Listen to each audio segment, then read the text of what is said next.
최근 박지훈, 최동숙 부부 이혼 이야기가 큰 화제가 되고 있습니다.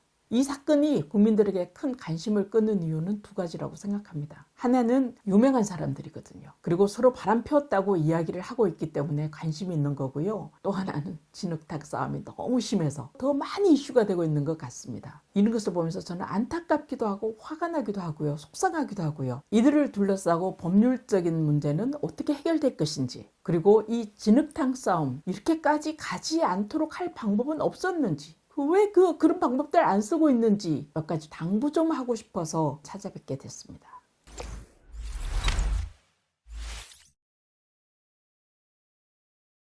서로 키우겠다고 주장하고 있죠. 아이들에 대해서 애착 많고 정말 아끼고 사랑한다, 아이들을 위한다 라는 이야기 소송 시작할 때부터 이야기하고 있는데요. 둘 중에 한 사람 친권 양육권자 지정할 건데요. 박지훈 씨가 외도를 해서 다른 남자가 있었다고 하더라도, 아니면 최동숙 씨에게 다른 여자가 있다고 하더라도 이 부정한 행위라 하면 부부 간의 자질의 문제지 부모 자식 간의 관계하고는 별개의 것입니다. 그렇기 때문에 부정한 행위를 하더라도 친권 양육자로 지정되는 것은 얼마든지 가능하고요. 누가 더 자녀에 대한 친권 양육권자로서 적합한지를 보고 법원이 판단할 겁니다.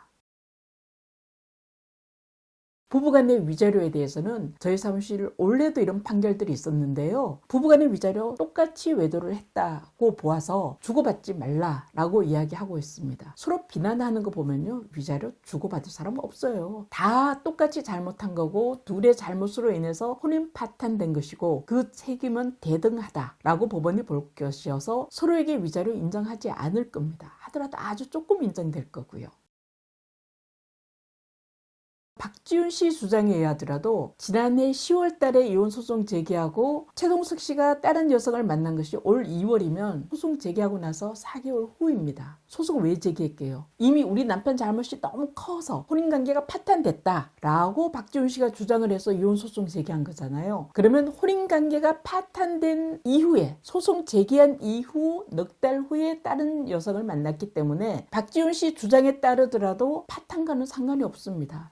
이 여성 때문에 파탄된 건 아닌 거거든요. 이처럼 이혼 소송 중에 다른 이성을 만난 경우에 요즘 하급심 판결들 위자료 인정 안 해주는 경우가 대부분입니다. 우리 대법원도 오랜 기간 별거하고 있거나 전혀 왕래가 없이 남처럼 살고 있거나 이혼 소송하면서 서로가 이혼하겠다고 본소 반소 주고받아서 이미 혼인관계가 회복될 수 없을 정도로 파탄된 후에 다른 이성을 만났다면 부정한 행위가 아니고 위자료 책임 없다고 하고 있습니다. 그 논리에 따른다면 상간녀 소송은 위자료 인정 안 될 수도 있습니다. 물론 이전부터 사귀었다면 위자료 인정될 수도 있겠지만 이 여성이 소송 이후에 나타났다라고 한다면 안 될 수도 있고 되더라도 아주 적게 인정될 겁니다.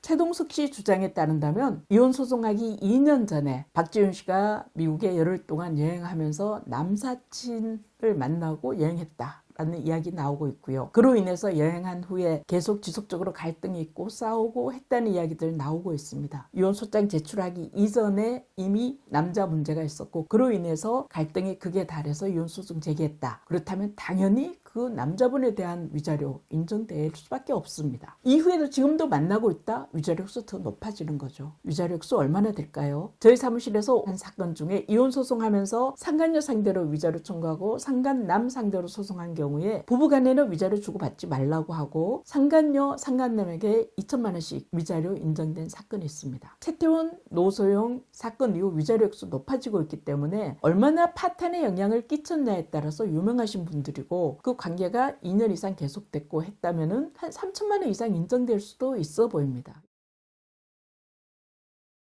그럼 재산 분할은 어떻게 될까요? 두 분의 재산이 정확히 어디에 얼마가 있는지 잘 모르겠지만 드러나는 것 중에 하나가 박지훈 씨 명의로 된 집에 최동숙 씨와 그 부모님이 살고 있다라는 이야기가 있더라고요. 이것을 보고 아니 아내 명의로 된 집에 이혼 소송 중인데 왜 남편과 그 부모가 살고 있냐라고 하시는 분들도 있더라고요. 재산 분할이라면 누가 벌었건 누구 명의로 되어 있건 부부 공동 재산으로 봅니다. 각자 기여도에 따라서 재산을 나누는데요. 만약에 그 집을 최동숙 씨가 가지게 돼서 명의를 넘겨주라고 하면 그 집에 계속 살면 됩니다. 최동숙 씨와 그 부모님. 근데 박지훈 씨 명의대로 그대로 박지훈 씨에게 기속하고 금전으로 정리해라 라고 한다면 그 판결이 확정된 다음에 최동석 씨와 부모님이 그 집에서 나가고 돈 받으면 되는 거거든요. 그렇기 때문에 재판 끝나기 전까지 그 집에 사는 거 아무런 문제 없습니다.